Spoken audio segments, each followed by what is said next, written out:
Ceci est un livre audio autogénéré par Google. Psychologie. Collection fondée par Philippe Breneau et dirigée par Joël Bernat.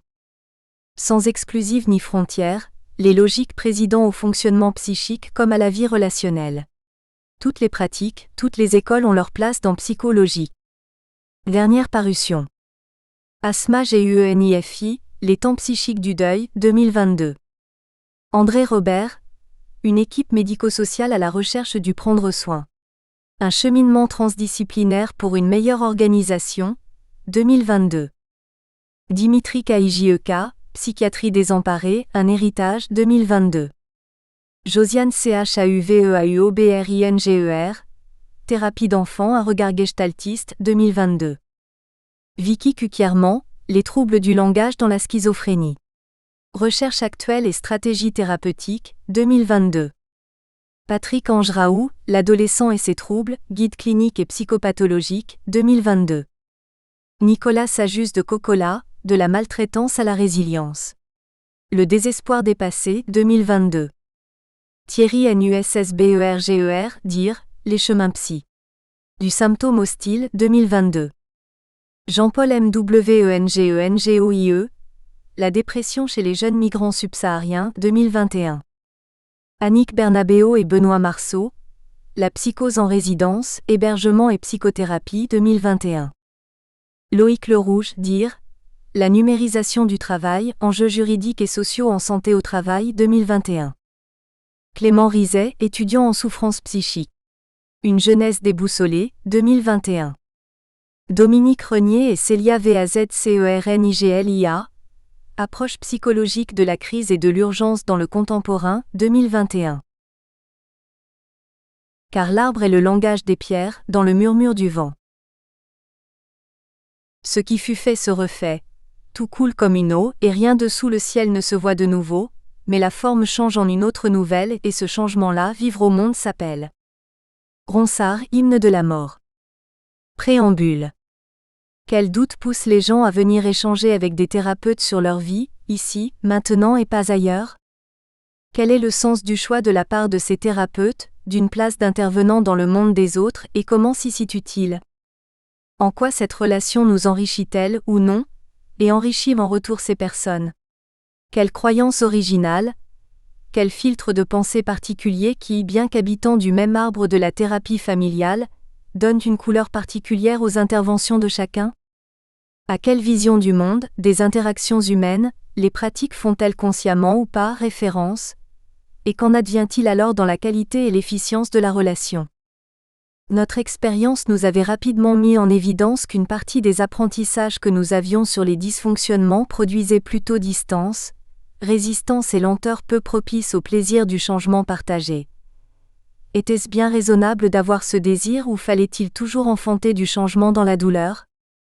L'idée du temps duré, source des causalités dans le domaine relationnel, nous semblait aussi peu signifiante, voire rigidifiante au regard de tout ce qui se donnait à voir, devant l'immédiateté époustouflante de ce qui surgissait dans le domaine des émotions les plus profondes comme dans celui de mémoire qualifiée d'oublié. Telles sont quelques-unes des questions qui nous ont habités dans l'éclaircissement de nos pratiques, qui ont lentement conduit à cet essai commun. Aussi, avant de déployer les étapes de notre conception des entretiens, nous commencerons par visiter le système monde où elles naissent. Il ne pourrait en être autrement dans une pensée systémique. Quels apprentissages sous-tendent les processus avec lesquels nous œuvrons? Quels écarts avons-nous faits par rapport à la dualité quant aux notions d'histoire, de temps, de langage à travers d'autres façons de penser, de manières de faire monde? À quelle écologie des relations participons-nous? Nous nous situerons ainsi dans une systémique globale où la qualité de vie qui se joue au travers des résonances émotionnelles n'est que mouvement et transformation permanente, équilibre invisible et perpétuel ajustement. Cette écologie des liens relie dans leur immanence toutes les constructions relationnelles, apprentissage, dans leur aspect processuel et rend ainsi possible le jeu de tous les changements. Au passage, il nous sera paradoxalement nécessaire d'apprendre à laisser de côté toute volonté de résultat, tout projet défini afin de laisser se jouer la disponibilité et la fluidité naturelle des mouvements, dimension bien éloignée de nos approches initiales. Nous visiterons aussi de manière non exhaustive l'histoire des fils d'apprentissage d'où sont nés nos choix, personnels, écoles, courants de pensée, tant il nous semble que nous sommes tissés de cette trame et que dans ce monde de la relation, tout ce qui fut appris, même les liens les plus éloignés, a un poids décisif pour accéder ou non à la disponibilité nécessaire à l'échange. Une impuissance totale à prévoir l'avenir, associée à la potentielle puissance de changement par la simple présence d'intervenants disponibles aux émotions, sans objectif défini, pourra peut-être interroger quant à la pertinence d'une neutralité émotionnelle et d'objectifs clairs. Dans ce monde de résonance, il semble qu'il ne saurait en être autrement. En abordant ces planètes étrangères, la plus grande disponibilité à l'observation, au respect de l'organisation de leurs équilibres que nous ne pouvons connaître est indispensable, le non-agir est une urgence. Puis, à la façon d'un entretien où nous exposons aux gens la façon dont nous interviendrons, nous pourrons alors proposer les principales étapes de nos rencontres, moins comme des applications techniques.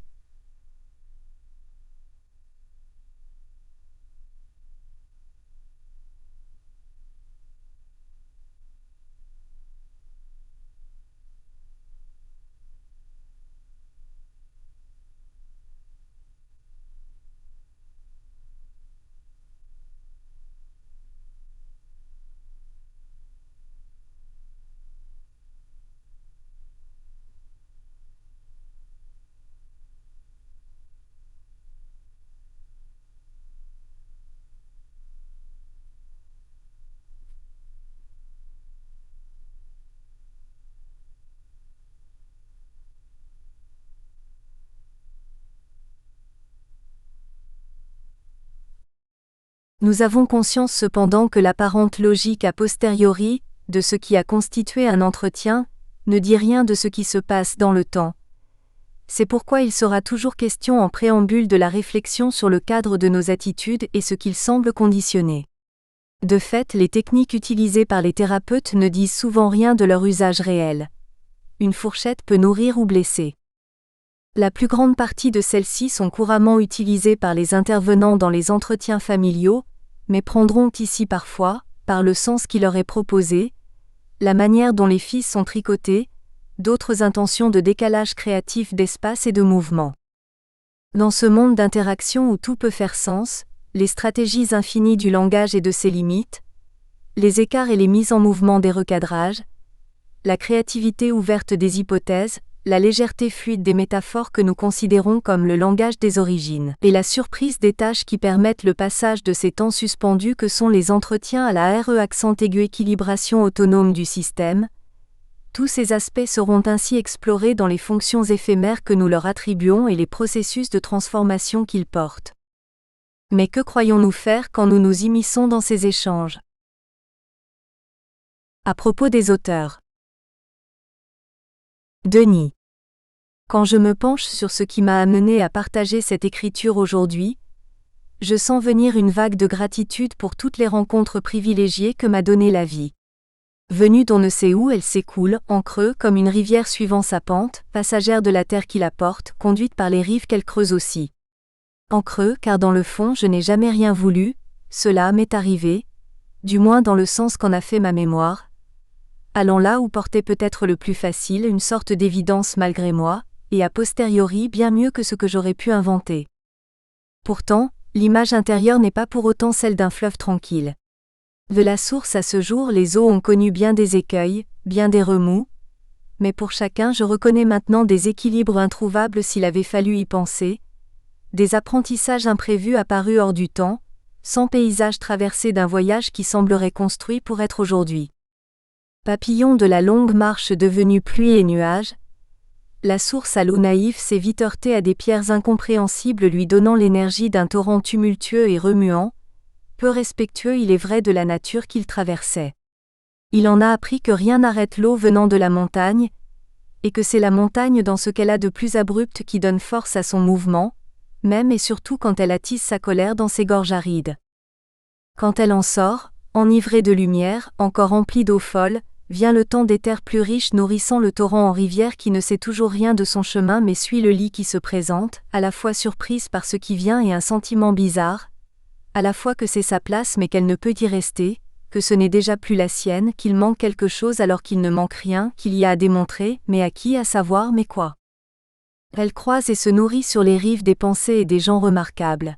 Saint-Exupéry dans la poésie des sables de Citadelle, Jean-Marc Espy et l'apprentissage de l'acupuncture, première approche de la pensée chinoise, Maître Shu Qingyun et l'enseignement du Tai Chi Chuan incarnant ses repères d'ailleurs, les lectures en écho de Milton Erickson qui m'ont mené à J.A. Malarevitch et sa pertinence en stratégie et thérapie familiale, Moni El-Kaïm pour sa belle présence et son humanisme dans la pratique, François Julien et la finesse des apostrophes. Étude du lien et de l'écart entre pensée occidentale et pensée chinoise.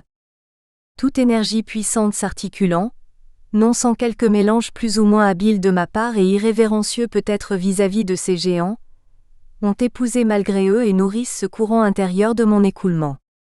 Et tant d'autres. En même temps, ont afflué les échos et les tourbillons de la vie privée, de quoi d'ailleurs, affluents révélant l'intensité des émotions et mobilisant de puissants courants. Ils ont mis en expérience tout ce limon dans un constant étonnement, et dont le son encore présent marque chaque fois les résonances. Et quelques chutes bien sûr, toujours aussi inattendues que nécessaires a-t-il semblé, conduisant dans un paysage plus doux en aval vers de nouvelles surprises. Michael. D'où vient ce mode de pensée ? Pourquoi ? Qu'il est complexe de tirer un fil là où des centaines existent, certains reconnus d'autres encore invisibles. En voici quelques-uns qui dépassent de la pelote. J'ai grandi dans un univers où l'attention à soi et aux autres, que ce soit psychologiquement et corporellement, était très présente. Tel Obélix tombé involontairement, et sans même s'en rappeler dans la marmite de potions magiques. Un apprentissage inconscient d'abord qu'il m'a fallu apprivoiser ensuite. J'ai en effet infusé dans le bain systémique et ses contes métaphoriques racontés par mon père, et dans le bain plus analytique de celui des ashrams avec ma mère. C'est donc ces deux modes de pensée qui m'ont imprégné.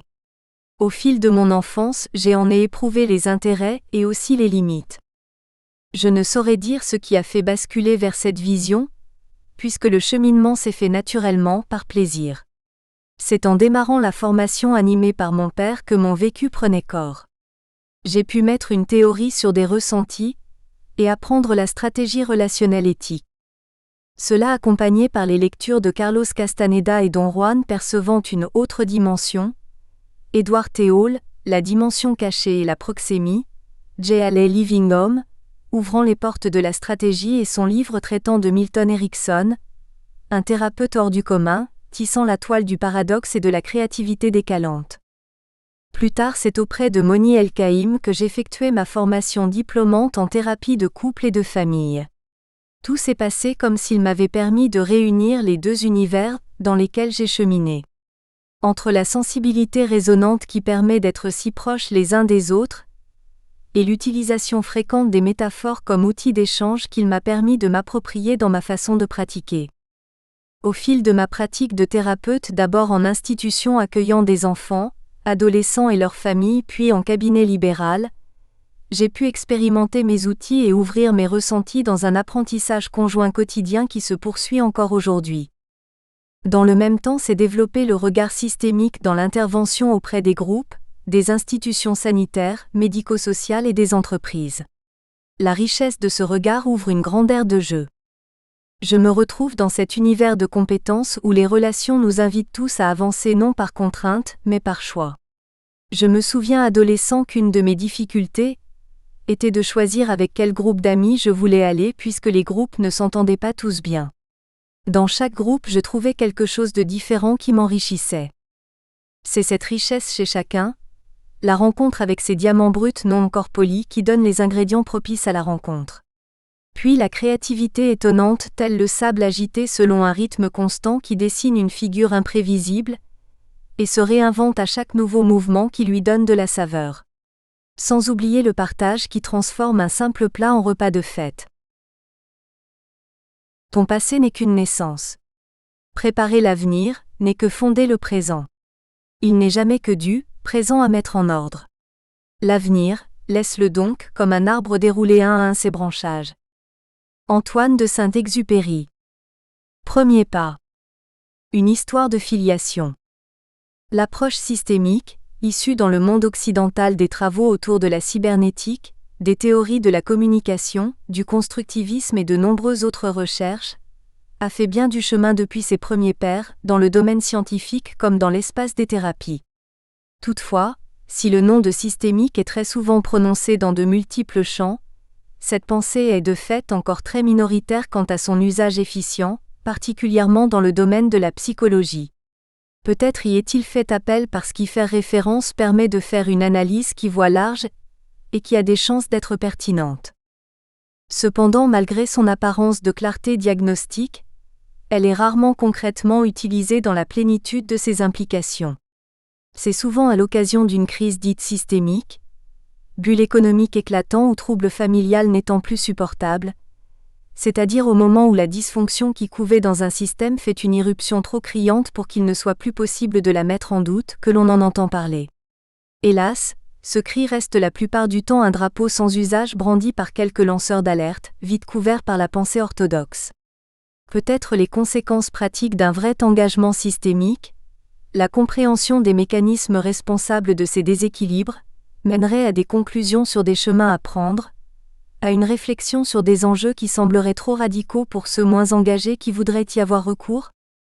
La vie pourtant patiemment, vient chaque jour tenter de nous éveiller à ce regard. Et avec de plus en plus d'insistance, selon des mécanismes assez constants. Autour de nous, se multiplient les exemples de toute échelle de ce qui se passe quand un système tente parfois de se maintenir par des mécanismes fâcheux contre vent et marée. Au début, avant l'émergence de phénomènes manifestes, se mettent en route des processus qui sourdent pendant de nombreuses années, puis semblent surgir sans crier gare. Les récentes crises globales sont un modèle lisible de réponse inappropriée à des questions limitantes aboutissant sur des solutions qui le sont tout autant.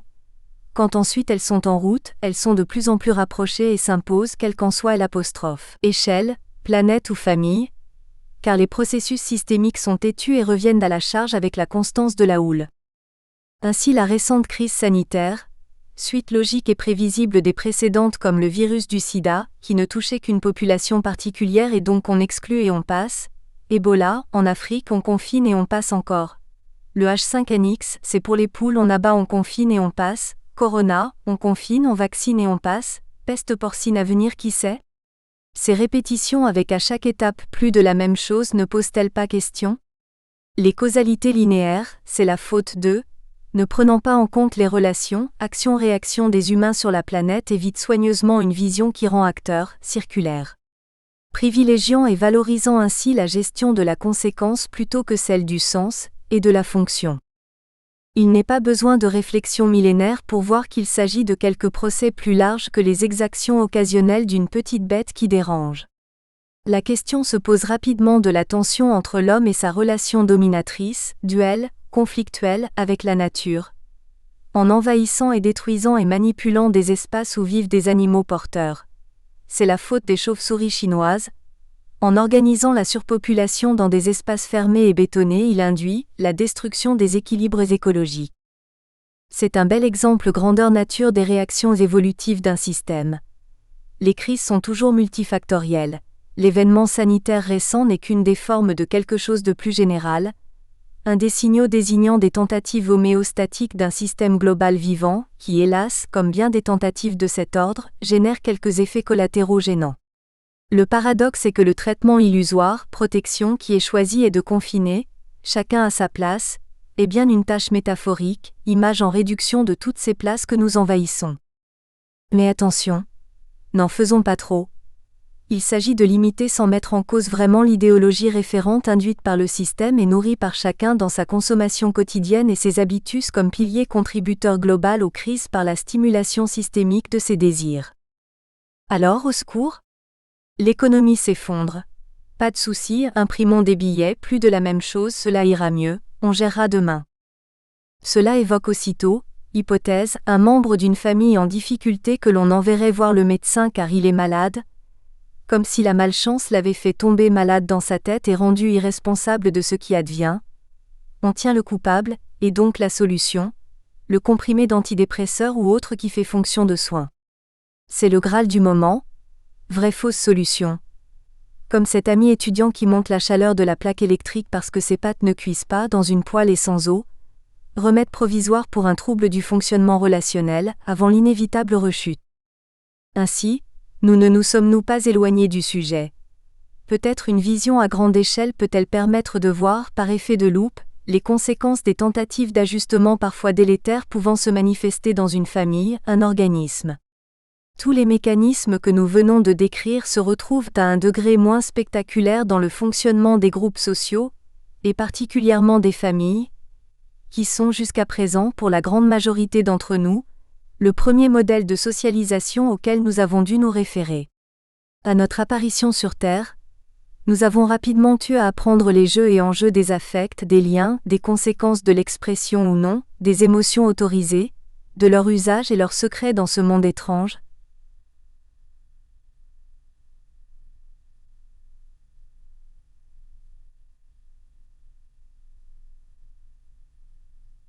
Résonance, notre famille aussi était-elle en crise. C'est ainsi qu'à notre insu initiale, dans ce creuset familial nous avons appris au milieu de bien d'autres choses par infusion, les fonctionnements systémiques tissant notre environnement. Nous nous sommes tellement habitués à les vivre comme des évidences que nous ne les voyons plus. Nous les avons intégrés et ils sont devenus expériences aussi naturelles que la marche et la parole pour lesquelles nous n'avons plus à réfléchir pour les utiliser, à tort peut-être.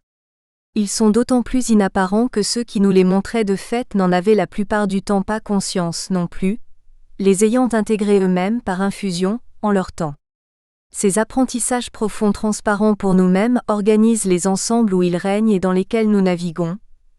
Inoubliables comme tout apprentissage premier, et comme amnésiés, ils agissent en sous-main, recouverts par les déterminations du langage analytique qui ne les contient pas. C'est relire cette navigation que nous allons entreprendre au milieu des îles de notre ignorance.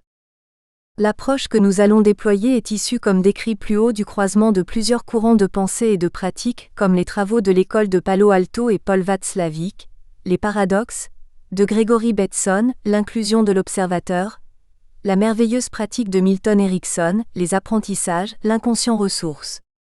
C'est aussi une branche venue des thérapies familiales, J.A. Malarevich, puissance de la stratégie, Moni El-Kaïm, merveilleux humanisme et l'éthique des résonances, et pour ce qui nous concerne en sus de l'approche de la pensée chinoise ancienne, Tai Chi Chuan, Xu Qinggong, lecture passionnante de François Julien. Elle s'est aussi enrichie de nos pratiques, adoptant par-ci, questionnant par-là, créant un point de vue particulier, nos expériences dans leurs limites. Nous commencerons donc par la situer au milieu des propositions de tous ces grands aînés de la thérapie familiale et de la systémique, et dans le monde écologique d'Hestia, déesse du foyer et de la famille. Avant même d'être nés à nous-mêmes, nous sommes nés des autres.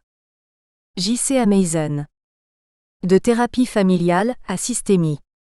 Un système d'école. La thérapie familiale couvre un vaste champ sémantique, et son association assez généralisée au caractère systémique des pratiques appelle quelques éclaircissements. À partir de cette large définition, il y a, dans le domaine du soin familial, de nombreux positionnements des intervenants.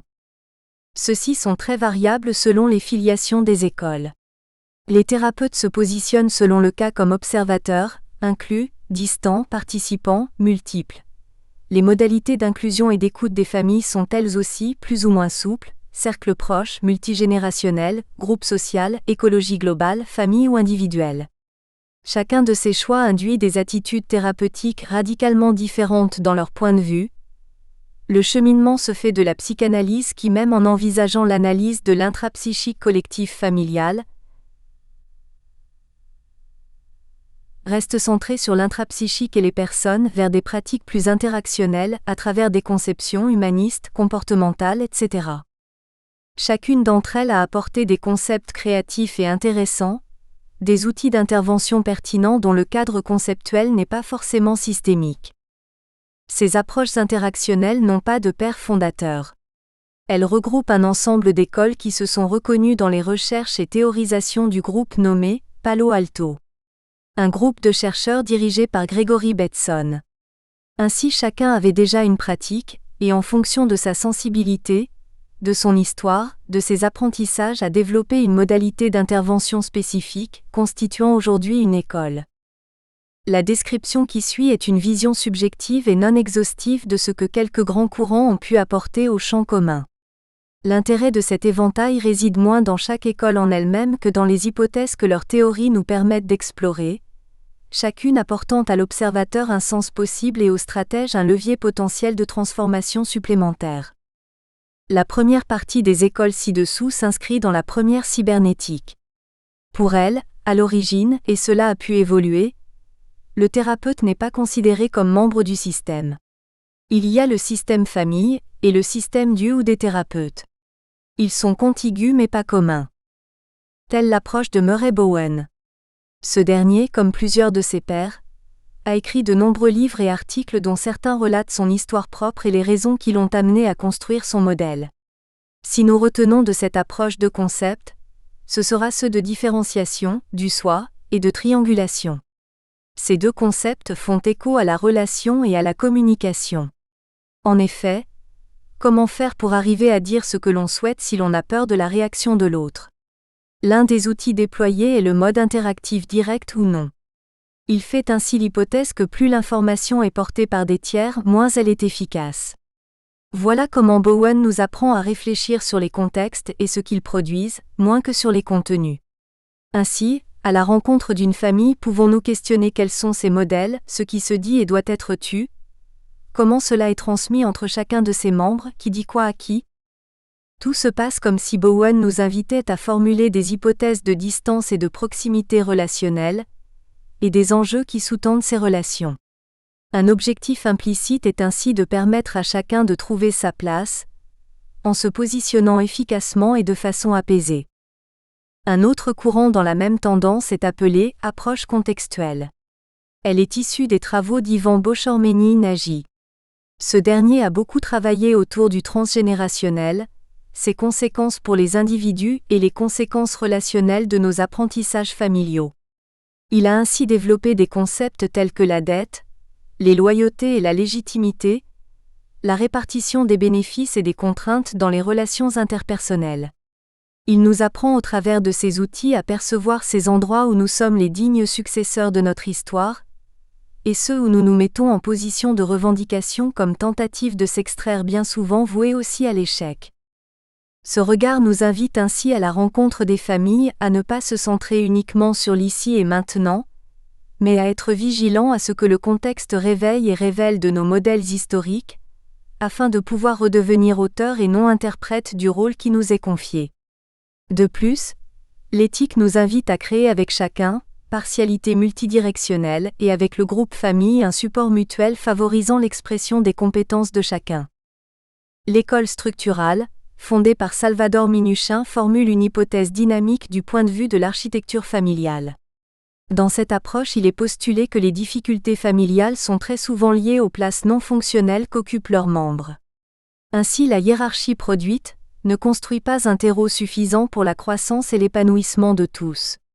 Ce regard nous invite à la rencontre des familles et à observer les jeux d'alliance et de pouvoir.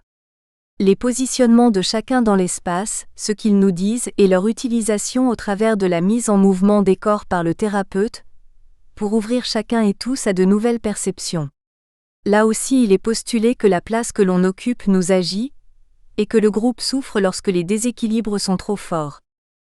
Le travail du thérapeute sera alors de trouver des leviers, en accordant une attention toute particulière à la personne qui a le plus à perdre au changement. Selon ce regard, c'est avec cette dernière qu'il faudrait créer le lien d'affiliation le plus fort. L'école de Milan de Mara Selvini Palazzoli a été très importante du point de vue de la formalisation d'outils de formation et de thérapie. Elle systématise l'utilisation pendant les séances de la vidéo et de la glace sans teint.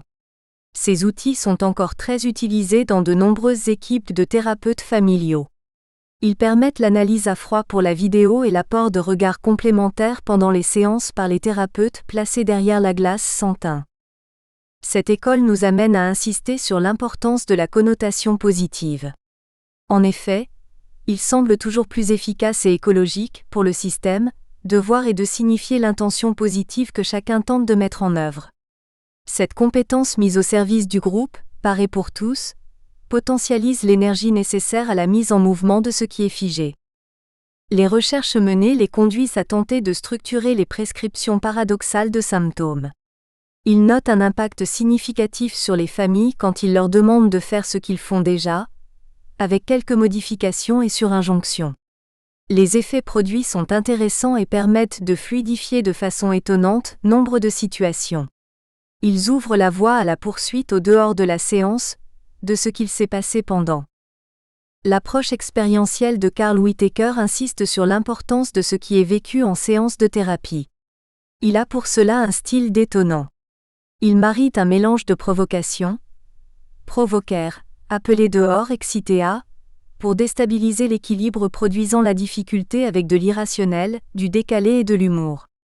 Une fois la crise produite, il accompagne en s'effaçant petit à petit pour laisser la famille faire ses choix. Au travers de cette vision, C. Whittaker nous propose à la fois de ne pas entrer dans une bienveillance trop protectrice au risque de figer encore plus le système et aussi de nous autoriser à développer notre propre style sans limite dans un cadre éthique. Les différentes écoles qui suivent s'inscrivent dans la deuxième cybernétique. Le thérapeute qui jusque-là est théorisé comme extérieur au système devient partie prenante. On passe du « qu'est-ce qu'ils font ensemble » à « qu'est-ce que nous faisons ensemble ». L'école de Palo Alto, dont les représentants sont nombreux, Gregory Bateson, Paul Václavic, John Wickland, Don Jackson, J.L.A. Ce groupe théorise de nombreux concepts et a mené de nombreuses recherches autour de la communication. Il travaille à définir les systèmes et leurs règles. Il développe l'importance du sens et de la fonction systémique. Ainsi tout comportement est appris et se relie à une histoire d'où il tire son sens. L'apparition, le développement ou l'exacerbation de ce dernier s'inscrit dans une utilité par rapport au groupe dans lequel il s'exprime, comme une compétence mise au service du groupe, c'est sa fonction. Une hypothèse formalisée par cette approche nous montre l'importance du paradoxe. Le problème, c'est la solution. Il s'agit de changer d'angle de vue. Si une difficulté persiste, c'est que les efforts faits non seulement ne font pas changer mais en plus entretiennent et alimentent le problème. Ainsi, il devient intéressant de s'attacher aux diverses tentatives menées par... Nous espérons que vous avez apprécié cet aperçu. Pour continuer à écouter ce livre audio sur Google Play Livres, utilisez le lien dans la description de la vidéo.